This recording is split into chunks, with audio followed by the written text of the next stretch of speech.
the first wave of reviews for Marvel's Secret Invasion has hit us, and it was a mixed bag. And now that the Rotten Tomatoes score is in, people are going to be really disappointed with. So let's get to the score and where it sits.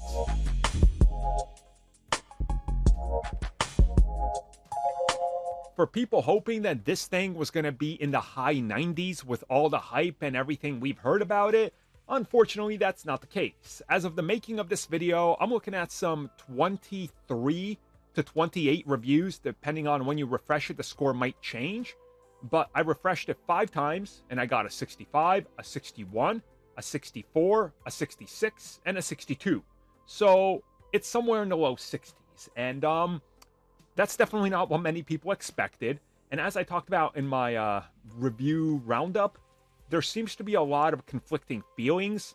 A lot of people saying that it's slow, boring, not delivering what they were expecting, that some of the acting, specifically Emilia Clarke, doesn't seem to be there, that there's a lack of urgency and things like that. Now, looking at the Rotten Tomatoes, I'm honestly seeing that this series seems to be delivering a, as best as I can describe, and this was a term used by a couple of people, watered down experience.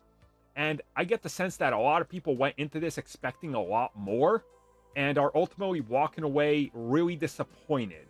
And I saw a couple of people compare this to the other boots on the ground. Hey, here's your SHIELD agents of SHIELD, and they're saying it's not even on that level.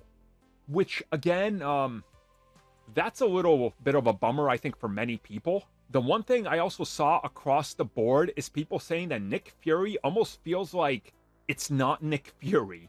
And to me, this is either because he's probably a Skrull, or maybe it's just the acting and the script that's not pulling in everything that people want. And that's very problematic. You know, if it turns out to just be Nick Fury, played by Samuel Jackson, phoning it in, by the end of the series, that could be really, really disappointing.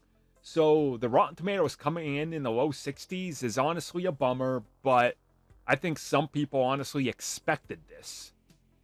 And seeing how this series was already one of those that was having some problems with productions, shutdown, reshoots, substantial delay, maybe someday we'll learn what happened. But I'll be honest, I'm a little worried about this series. I was really looking forward to this, and them saying it's more boring than anything, that really bums me out.